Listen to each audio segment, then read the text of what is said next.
성도 여러분 안녕하십니까? 오늘 우리가 함께 묵상할 말씀은 사도행전 11장입니다. 사도행전 11장은 땅끝까지 복음을 전파하기 위해 전도의 본부교회가 설립되는 장면을 기록하고 있습니다. 11장의 첫 부분에서는 다시 고넬료 사건이 제기됩니다. 28장 밖에 되지 않는 사도행전에서 왜 고넬료 사건이 이렇게 크게 다루어질까요? 그것은 예루살렘의 지도자들이 이방인을 향해 마음을 여는 일이 세상 끝까지 복음을 전파하기 위한 하나님의 계획 속에서 얼마나 중요한 준비였는지를 분명하게 보여주기 때문입니다.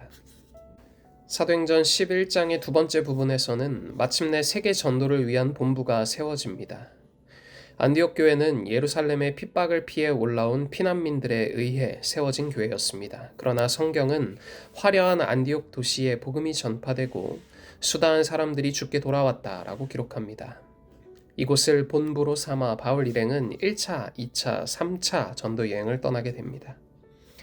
또한 이방인들이 모인 고넬료의 집에서 오순절 때와 동일한 방언의 은사가 나타났습니다. 유대인들은 베드로가 이방인의 집에 들어가 복음을 전한 것을 문제 삼았지만 베드로는 고넬료의 집에 있었던 일을 설명하며 그들이 받은 성령이 오순절의 성령과 동일한 형태였음을 강조했습니다.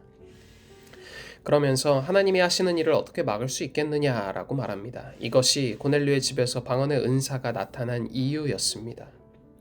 그곳에서 복음을 전하는데 방언이 꼭 필요했던 것은 아니며 통역만 있어도 충분했습니다. 그러나 만일 방언의 현상이 없었다면 베드로는 그것을 오순절과 같은 성령의 선물로 받아들이지 못했을 것이고 그러면 하나님께서 이방인을 향해 마음을 열게 하시려는 계획은 무산될 수도 있었습니다.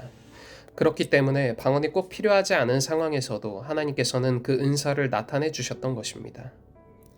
20절 이후에는 예루살렘의 핍박을 피해 그리스도인들이 안디옥으로 피난한 이야기가 이어집니다.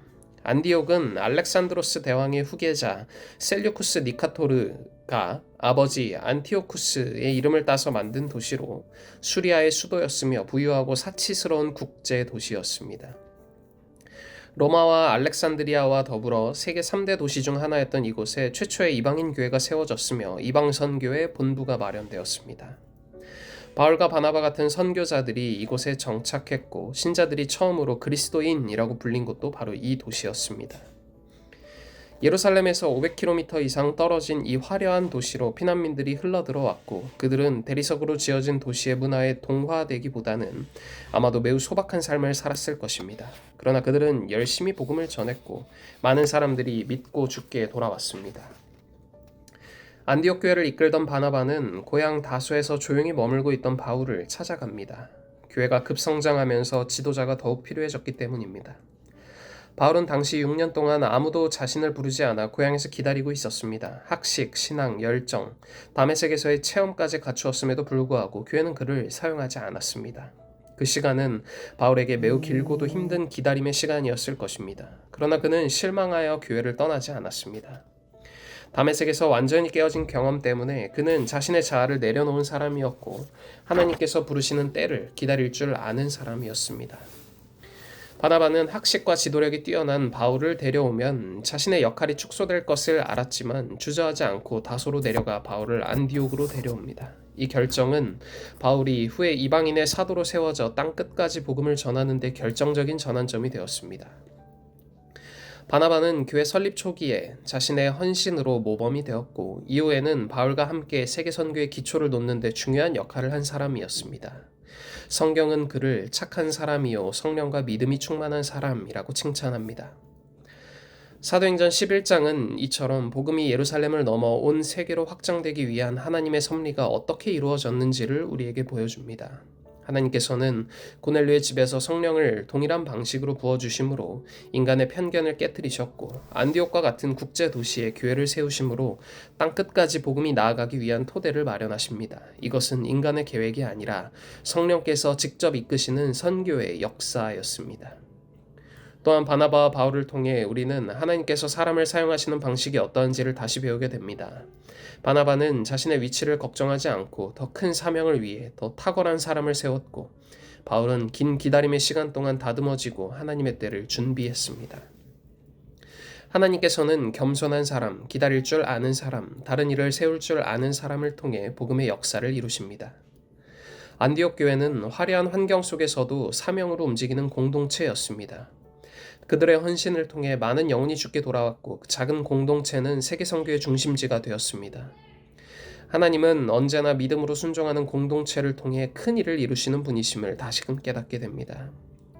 그래서 사도행전 11장은 오늘 우리에게 여러 가지 질문을 던집니다. 우리는 베드로처럼 내 안의 편견을 내려놓고 하나님의 뜻에 순종할 준비가 되어 있는지, 우리는 바나바처럼 다른 일을 세우기 위해 기꺼이 자리를 내어줄 수 있는지, 또한 바울처럼 보이지 않는 기다림의 시간을 믿음으로 견디며 하나님의 때를 신뢰하고 있는지, 그리고 우리 공동체는 안디옥 교회처럼 하나님께서 땅끝 선교를 위해 사용하실 만한 공동체인지 여러 가지 질문을 우리에게 던져줍니다.